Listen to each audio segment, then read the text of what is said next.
everyone. My name is Brianna Suarez. I am the Promote Youth Self-Determination Strategy Officer at the Victoria Foundation. It's really nice to see your faces, and I'm really excited for this panel.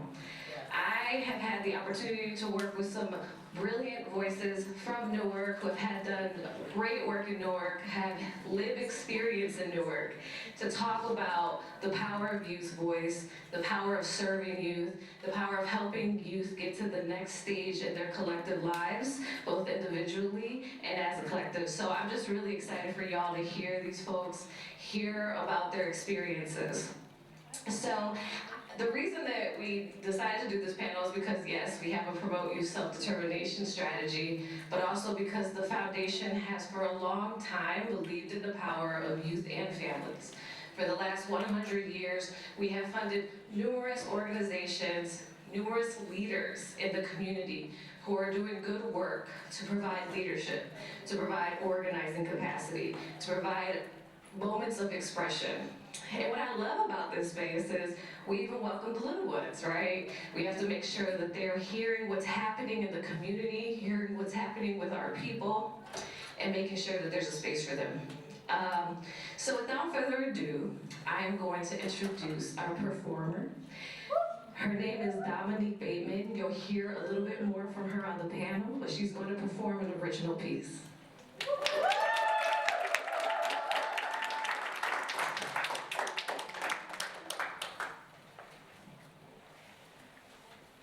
Hi everyone. Hi.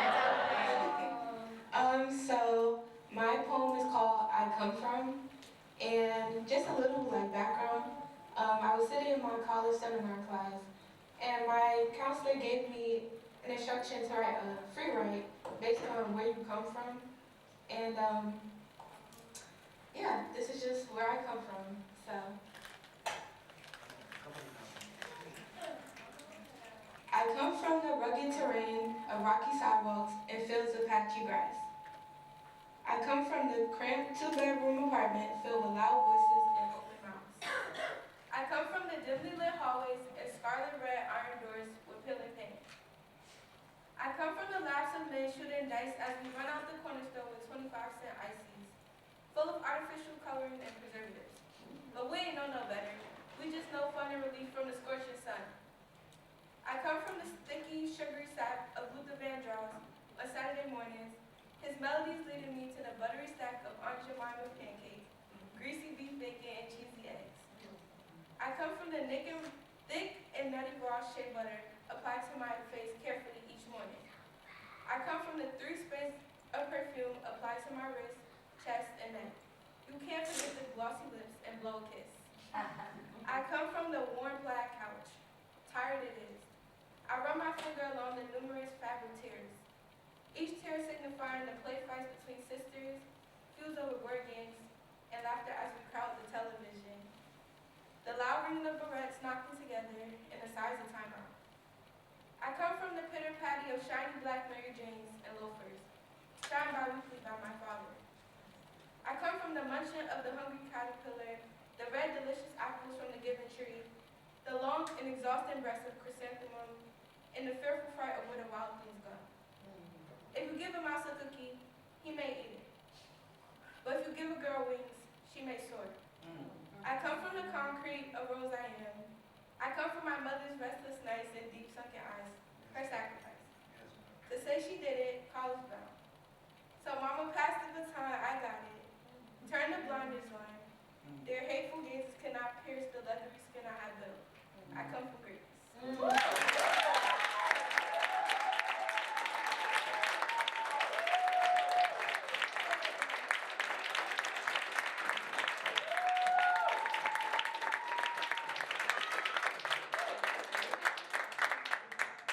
Kind of edited it so that it doesn't sound petty and academic.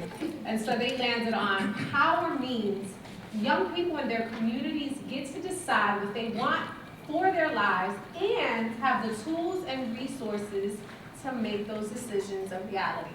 So I'm going to read that one more time. Power means that young people and their communities get to decide what they want for their lives and have the tools and resources to make those decisions a reality. So with that said, what does power mean to you and look like for you? What does power mean to you? And what does that look like for you in Newark? And if you're having a hard time reaching, what does power have the potential to look like? Right? I'm gonna kick it to you, Marquise. So, in order, because I was having a tough time with that question over the past couple of days, but I had to go to where I felt powerless in order to figure out where I had power at. So, a few years ago, when I was 18, I had got into trouble with the law, and I was facing 25 years. But I spoke with my principal of my school or whatnot, and we were basically talking about like what's the next step. Like I can't let this weigh me down, feeling like I can't do nothing else with my life. So I started to get back into school. I started to do the construction program and whatnot. And after a while, it was basically like, it was stress off my shoulders, basically. I didn't feel powerless anymore because I was still, power to me basically means freedom. Basically, you have a little control of what's the next move of your life. And the idea is you're not just stumped and stuck right here.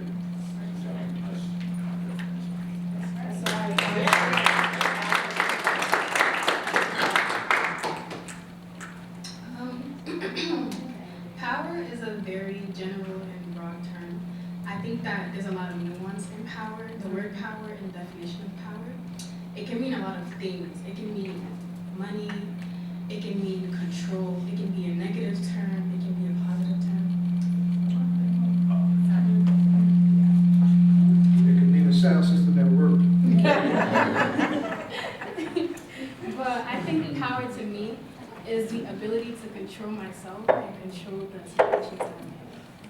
For example, where I grew up, a lot of the people that are around me tend to get angry easily. And I noticed that when I was in a situation where it was provoking me, my first response was anger. But as I grew older, and as I got more experience in school, I wasn't as a sophomore now, I play sports, I'm in all the clubs, all that stuff. When I started interacting with more people, I realized that power to me is like being able to control my anger, or control my reaction, or being proactive in general. If someone was to provoke you, in a situation, a lot of people's goal is to provoke you, make you feel angry, because that gives them satisfaction. But if you're able to control your response and instead brush it off and be like, nah, you're not gonna get me, I'm cool, that's power, because you're able to control your reaction to things. I think that, for example, if you were in a situation, and someone was trying to provoke you, and your first reaction is anger, they've immediately gotten what they wanted. They've gotten their goal right there. But if you control yourself, they can't win. In the end, it's you that has you're succeeded, and now you're calm, you're collected, and you've gotten more than them. Because now they're angry because you're not angry. And you're calm, you're cool, and you got that. Yes. So what we're hearing, this conversation around power, right, is about both having, it's a couple of things, you're right, because it is a very nuanced question. And so Marquis shares the perspective of power is freedom. Power is freedom, power is self-control. And so Brianna, I kick it to you now. Alright, so to me, power is having courage to make decisions that reflect not only your integrity but wisdom.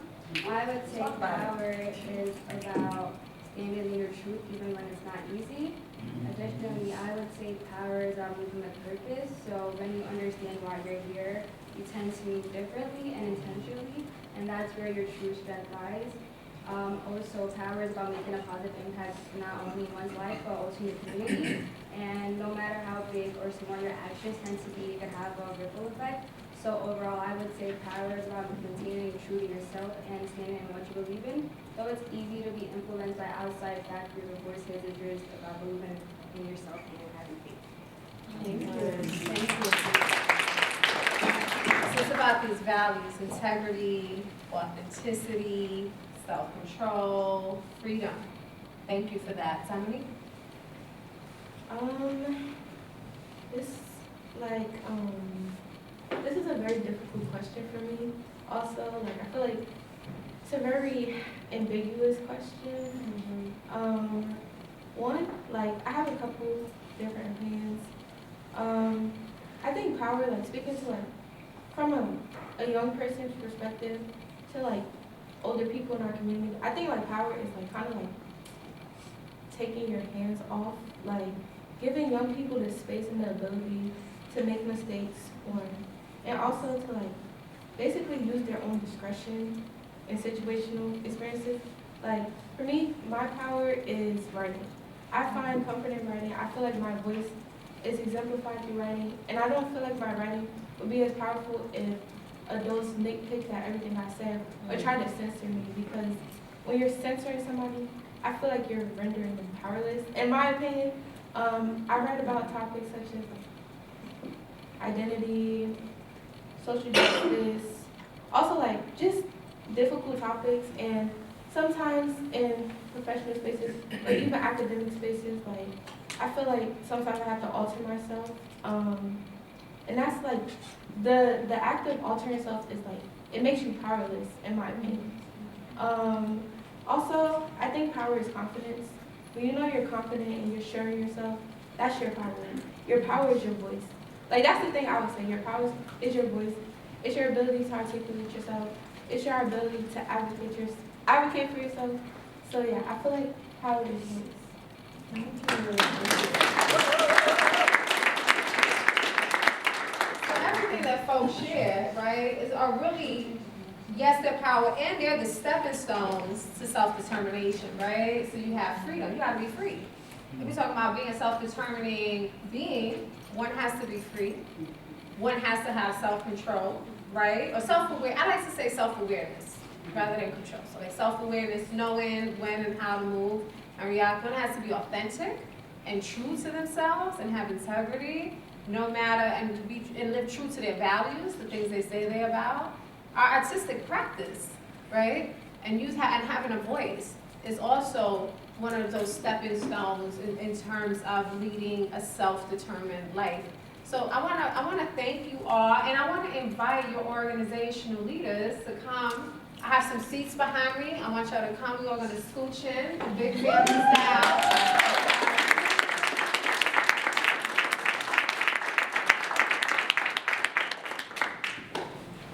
And as folks are making their way to the table, we're doing this, family. We're making it real cozy. As folks are making their way to the table, I want to continue to build upon the conversation we were having with the young people that you work with. I'm going to read out, I've shortened your bios for the sake of time. I've shortened your bios for the sake of time, but I want to pose some questions for you all. I think what this is conversation around self-expression, and power really leads us to the stepping stones of self-determination, right? So I want to kick it to Mark first. Mark Comensañas, am I saying that right? Mark Comensañas serves as the Executive Director of My Brother's Keeper Newark, a strategy of the Opportunity Youth Network. My Brother's Keeper works to address persistent racial disparities faced by boys and young men of color with a focus on improving educational and workforce development outcomes while decreasing incarceration and recidivism rates. I'm going to pose a question to Mark, but then I would like everyone to dive into this question. I'll go down the line, read a bit of everybody's bio, and we'll jump into it. And so the question I want to pose to organizational leaders is, what does it mean for youth in your organization to be self-determining? And how does your organization support youth leadership and power building? Right? Because a little bit of what we heard is folks were defining power. It's like the building blocks towards power building. And let me know if you need me to repeat that question. So Mark, I'm curious. What does self-determination self-determination look like for our brother's keeper? So, good afternoon, everyone. So, MPK sits as a strategy of a larger organization that is the North Opportunity Youth Network. That organization has My Brother's Keeper as a strategy. It includes the charter school, which Marquise is a graduate of. It includes Youth Build, which is a workforce development training program, and it includes now also a New Jersey Youth Coalition, where it's young people advocating on their own behalf and on behalf of other opportunity youth, which are 16 to 24-year-olds who have disconnected from school and employment.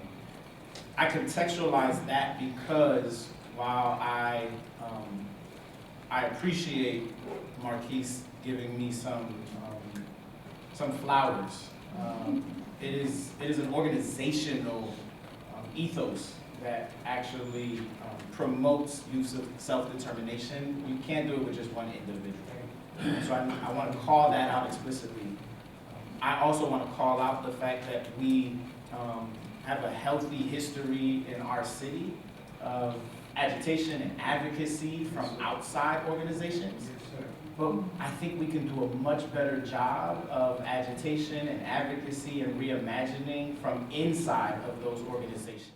So it's around like accessibility to leadership and leadership opportunities for all, but there's also this really interesting, we think of power as hierarchical, and so just in that practice, what it does is it flattens power, right? And so it actually made me think about the space in this room, because if we were in a different space, we'd probably be sitting in a circle. Yeah. You know what I mean? And so just this a notion of taking opportunity to flatten power and create different models of power as a means to self-determination as well. Thank you for that. I want to introduce to my left, I'm going to say your first name. Can you say your last name for me? Evicosia. I want to introduce Amanda Evicosia, and she is the CEO and founder of the GEM Project. The GEM Project works to improve high school to college student engagement while supporting on-time graduation rates, peer mentoring, life skill workshops, and service learning initiatives that take on a social justice approach. Amanda, thank you so much. I pose the same question to you. What does it mean for youth in your organization to be self-determining?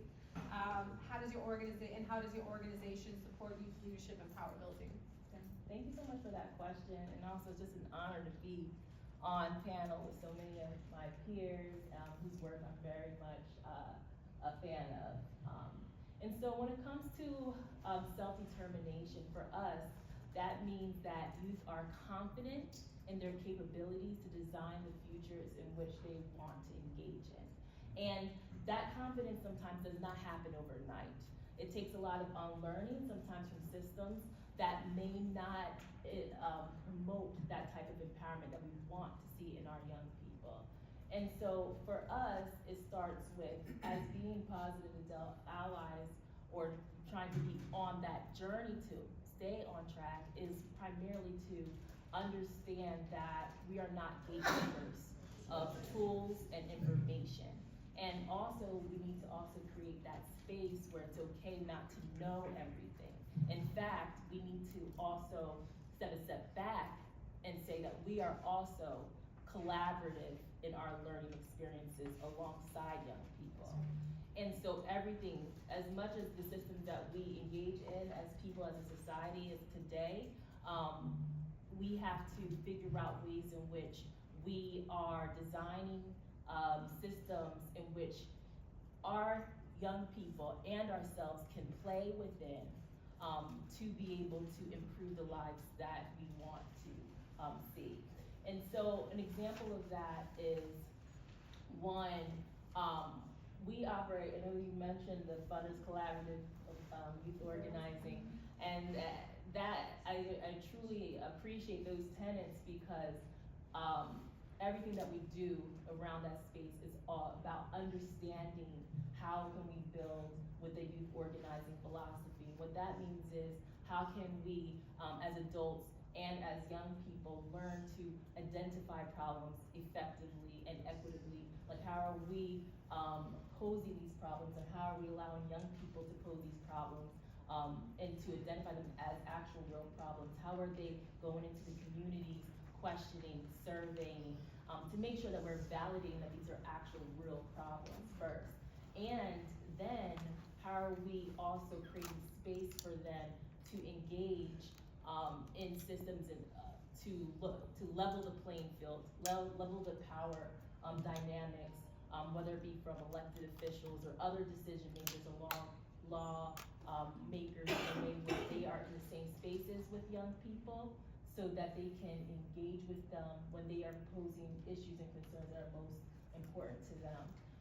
For example, we have one young person in our program who is facing some housing insecurity issues, and through the work and through the trainings that we provided them, they were able to go and canvas within their living communities to advocate for the unfairness that are taking place.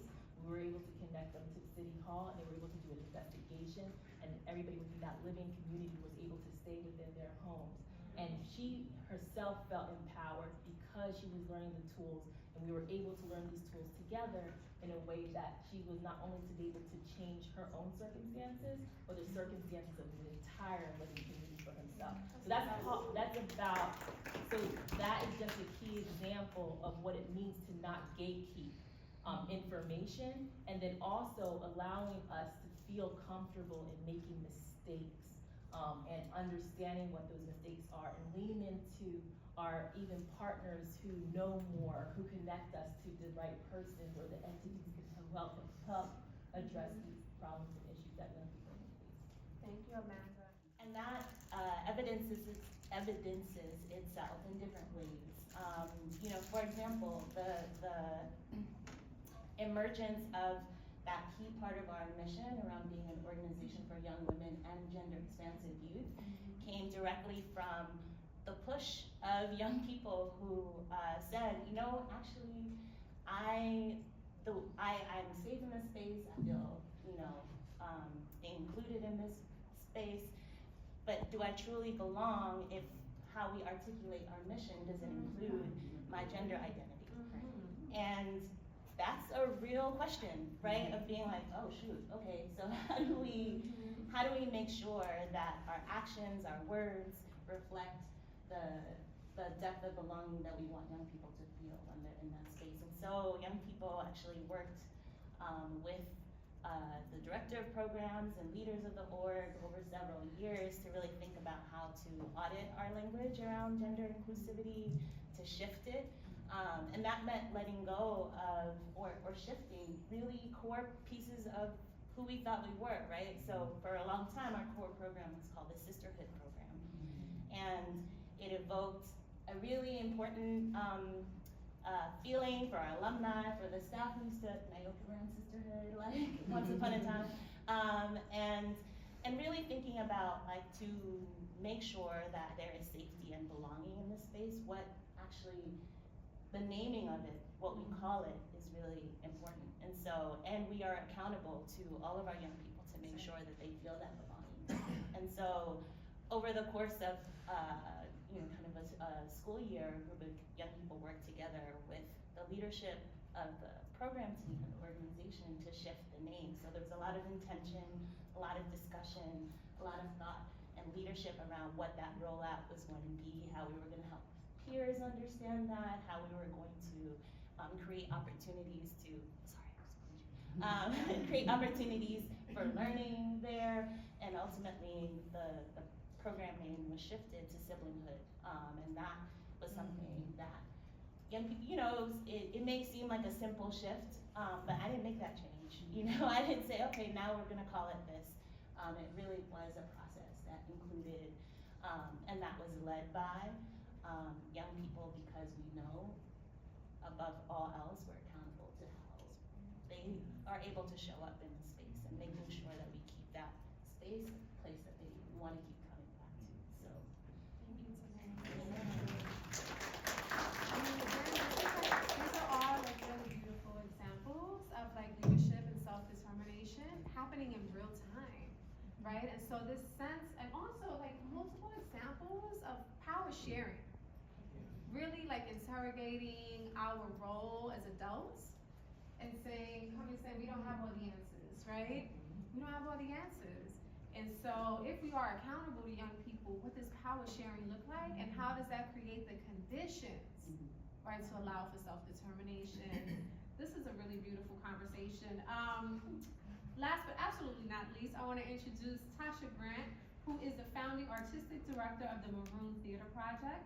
The Maroon Theater Project, excuse me, is it the Maroon Theater Project or Maroon Project Theater? It's Maroon Theater Project. Maroon Theater Project, I'm sorry, I have it typed wrong in here. Empowers youth of color by providing them with a safe space to engage in social justice and political education through the arts. Tasha is a Black, queer, first generation Costa Rican American from Newark, New Jersey. As a social justice educator, applied theater practitioner, youth and cultural worker, and PhD student. Yeah. Let's talk about it, PhD. Tasha brings extensive experience in education, activism, youth development, in the arts. And so Tasha, again, how does Maroon Theater Project hold space for youth in your organization for self-determining? And how do you support their youth leadership and power building? Sweet, thank you. Thank you again for having us on this panel and to be part of this this moment with Victoria Foundation. Thank you. I'll be reading a bit from my iPad. Again, I'm a student, so I'm just processing and I'm writing everything down. As far as how Maroon Theater Project is, making sure that youth are self-determining, and how we do that is by, one, actively resisting and disrupting domination. Talk about it. And rejecting narratives that have been placed on them. And I'm doing a lot of work in history in my classes, and I've been really exposed to a history that I didn't have the consciousness around as far as like the creation of education in this country. When I went off to college and started to navigate a predominantly white institution, and then when I was done with college and then navigating the predominantly white world, right, that in my thinking around Maroon Theater Project is how can I build a space where young people get to gain that language so that they can articulate what is really going on, right? And really be able to point to the sources of what is going on. Like, I was brought up in this social justice era, right? But not liberation. So it was a lot of talk about social justice, but not about like really interrogating the systems that are in place and that are kind of purposely put in place for Black youth to not succeed. And so as far as how Maroon Theater Project is supporting youth leadership, I'm a very young organization. Transparently, I founded Maroon Theater Project when I left the teaching field after 2 years as an extension of my own classroom. Like, I had a lot of young people that would just gravitate towards my room, and I was like, okay, like I need to do this in the community so that it could be more accessible, but also away from a place that they experienced a lot of harm and trauma. And so as far as leadership, I don't have a staff, I don't necessarily have a team. I got a small grant back in 2022 and found 3 wonderful young people that were just down for the ride with me and to really conceptualize what is today Maroon Theater Project. And so a lot of the power was really placed into the hands of the young people as soon as I thought or conceived of this idea for this space. And I have been in youth work since I was a young person, mostly in New York City. And St. Eugene gave me the opportunity to come back to Newark to be able to finally do work here. And so, yeah, like the leadership that I'm really trying to instill in my young people is in this idea that I've learned throughout the years around working with youth as partners. And what does that really look like? Like, what does that really, really look like? What does that look like in terms of power sharing? What does that look like even economically as well, right? In terms of how we pay young people for their labor, because they are laboring as well. Absolutely. And so I had founded this organization with 3 young people who were in their 20s, so they were not necessarily high school students. And so these young people then in our Lorraine Hansberry Youth Playwriting Fellowship came to facilitate and to really share space with my high school students. So we're building cross-generationally with the young people. So utilizing their own strengths, all of my young people that came to me before my high school group, they're all self-identify as artists. And so I really wanted them to have a space that they can be in the practice of their artistry, but also with this other critical lens, right? Like we all wanted to talk about social justice in our work. And so giving them that space to do that, where in a lot of spaces here in the city of Newark, in terms of what I've experienced personally as an artist, where our artistry is often suppressed as well. Our artistry is also kind of like, you know, is policed. So I wanted there to be a space where we could just talk about what we want to talk about with intention and with the goal of gaining this critical consciousness and understanding so that we can disrupt some of these systems that are really harming us, whether that be in interpersonal or community-wide issues. So. Thank you for that. Thank you for that.